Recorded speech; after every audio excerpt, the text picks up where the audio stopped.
Bonjour et bienvenue dans une nouvelle vidéo de cybersécurité d'après le blog Cocomelon. Donc aujourd'hui, on va essayer une astuce de développement qui permet de faire du list planting et exécuter notre charge utile. Donc bonjour passionnés de cybersécurité et de hackers blancs. Donc cet article, c'est le résultat des propres recherches de Cocomelon ainsi que de plein d'autres personnes sur l'astuce de développement du logiciel malveillant list planting. Donc qu'est-ce que c'est ceci? Donc à l'aide des messages Eleven Sort Group, Eleven Insert Group Sorted, le comportement de tri des éléments et des groupes de contrôle peut être modifié en fonction de la préférence individuelle. Donc ça veut dire que ces choses-là s'effectuent quand il y a un tri à faire. Les contrôles d'affichage en liste, donc par exemple qu'on voit plusieurs éléments qu'on peut être trié dans Windows, ou que lui va trier même de façon automatique. Des fenêtres d'interface utilisateur affichent des groupes d'éléments, un contrôle qui stocke des informations sur les paramètres d'affichage sur les listes d'applications dans la mémoire du processus. Donc au sein du processus, il va faire un tri aussi. Donc Eleven Sort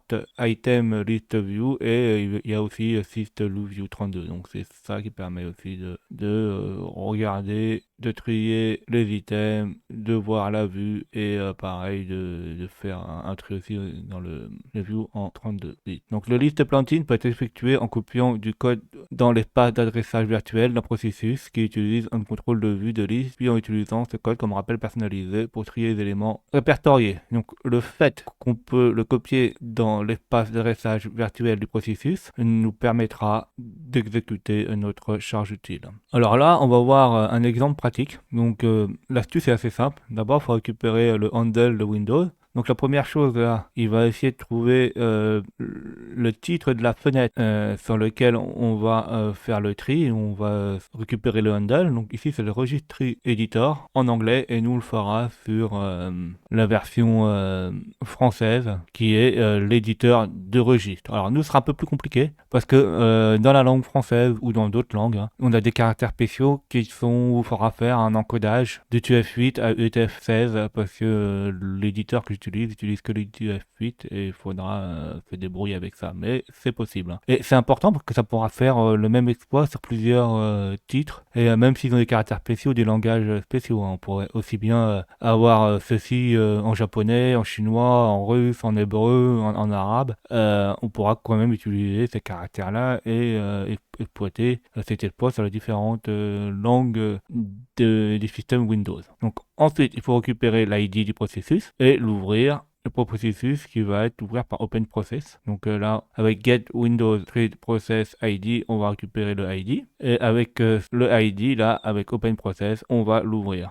L'étape suivante, c'est on va allouer la mémoire en read, write, exécutable via Virtual Alloc X. Donc il peut faire les trois choses à la fois. Et une fois que ceci est fait, là, il faut copier. Une fois qu'on alloue la mémoire, il faut copier notre charge utile dans cette mémoire avec write process memory. Et enfin, à la fin, avec post message, on va déclencher la charge utile quand ça va être trié. Donc selon la documentation post message. Donc ceci, ça poste un message dans la file d'attente associée au thread qu'il a créé la fenêtre spécifiée, donc la fenêtre qu'on a vue, nous, c'est l'éditeur du registre, sans attendre que le thread traite le message. En fait, dès qu'il aura mis dedans, là, hop, ça va être exécuté. Si on a le tri, si on n'a pas de tri, ça va pas être exécuté. Donc on a le code source du propose concept. Alors nous, on n'a pas le même code source, parce que vu que je vais l'exécuter sur une version Windows, ça sera autrement. Donc je vais vous montrer comment c'est. Donc là, ici, là, on a le code source. La différence ici, c'est que par rapport à nous, par rapport à lui là, et on a une conversion de UTF-8 string en UTF-16. Sinon, ça fonctionnera pas. Qui permet de convertir une chaîne d'un encodage à un autre grâce à multi-byte to write de SCAR. Donc là, on a notre charge utile qui affiche le message box. Là, on a le string, donc la chaîne de caractères qu'on doit convertir de UTF-8 à UTF-16 grâce à la fonction qu'on a fait en haut là. Et une fois que ceci est fait là, on va lui dire de trouver la fenêtre. Alors, moi, par rapport à son code source, j'ai dû faire un peu de débugage. Donc, je vérifie certaines choses. Par exemple, s'il trouve bien la fenêtre, s'il trouve bien le système list view, donc avec les listes, etc. S'il arrive à obtenir le processus, et s'il arrive à l'ouvrir surtout. S'il arrive à l'ouvrir, c'est bon. J'ai l'affichage du PID, donc c'était pour voir si j'avais bien quelque chose. Après là, on va allouer de la mémoire allouée jouer sur le trade distant, sur le processus distant, comme j'ai dit, en réserve, en commit, en exécutable, en read et en write. On va, dans cette mémoire qu'on vient d'allouer, on va écrire dans cette mémoire, donc avec un write process memory, et on va activer notre charge utile, exécuter notre charge utile avec post message dès qu'il y aura un tri. Et une fois que ceci est fait, une fois que tout est terminé, on va libérer la mémoire. Quand on a créé la virtual alloc, là, ça va être libéré. Donc elle sera réutilisable par un autre programme après. Et on ferme proprement le handle et on retourne le code 0, comme quoi tout s'est terminé proprement et correctement. Comme vous pouvez le voir, comme d'habitude, on a utilisé la charge utile Meo, la boîte de dialogue, donc j'ai dit. Une fois que ceci est fait, là, il faut compiler. Donc on va le compiler en statique. Donc on ouvre un terminal et on compile. Donc on regarde s'il y a le fichier hack.exe. Donc là, on voit bien qu'il y a le fichier hack.exe, donc c'est bon. Il faut ouvrir l'éditeur du registre de la machine victime et aller dans une clé où il y a plusieurs plusieurs sous-clés. S'il y a une seule clé, ça va pas fonctionner. Et il faut exécuter le programme. Et normalement, s'il y a plusieurs clés, ça fonctionnera. Il faut l'exécuter en tant qu'administrateur, car injection dans l'éditeur de registre nécessite des privilèges administrateurs. Et après, avec Process Hacker 2, en tant qu'administrateur, on va vérifier l'onglet mémoire. Ici, on retrouve les traces dans Meo. Et il y aura on va aussi effectuer une recherche de code malveillant dans hack.exe à partir de virus total. Faisons tout ceci. Alors, on va ouvrir le registre. Donc, on fait Windows R, on tape rejeté, on fait OK, on dit oui. Alors, on prend une clé, n'importe quelle clé que vous voyez là, du moment qu'elle possède plusieurs clés. Si on possède une, ça ne fonctionnera pas.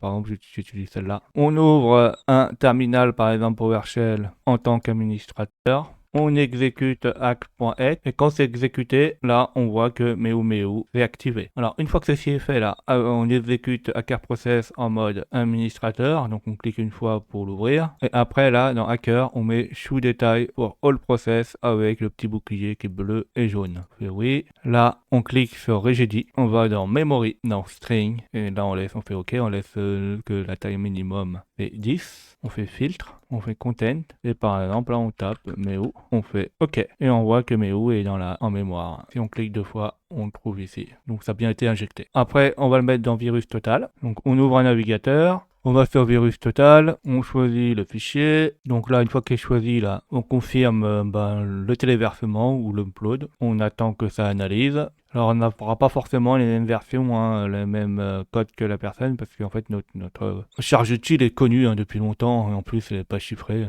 Donc on voit qu'ici on a 23 détections sur 72, donc c'est assez énorme, c'est pas très terrible. Mais c'est une bonne technique pour injecter du code malveillant, et ça permet de cibler certains programmes qui font du tri de liste, etc. Donc ça peut être assez sympa. Donc lui il a 19 sur 71 moteurs qui détectent notre fichier comme malveillant. Nous, je crois qu'on a les 23 sur 72 qui détectent notre fichier comme malveillant. Alors cette technique, elle a été utilisée dans Invisimol. Et Invisimol, en fait, c'est un logiciel d'espion qui propose plusieurs modules que le groupe Invisimol utilise depuis au moins les années 2013. Alors, j'espère que cet article fera connaître aux équipes bleues, donc aux équipes défensives, cette technique intéressante et ajoutera des nouvelles armes à l'arsenal aux équipes rouges, Red Team. Et puis, pareil, aux développeurs, responsables RSSI, aux étudiants et à tous ceux qui s'intéressent à la cybersécurité. C'est toujours utile de savoir ce genre de choses pour se prémunir de ce genre d'attaque. Alors, ici, il s'agit des cas à des fins pédagogiques uniquement. C'est pas pour faire des bêtises, on est ici pour apprendre des choses. J'espère que vous avez appris des nouvelles choses. N'hésitez pas à mettre des commentaires pour que j'ai des retours. N'hésitez pas à mettre des pouces bleus, à vous abonner et à cliquer sur la cloche de notification pour être au courant des nouvelles vidéos qui sortent.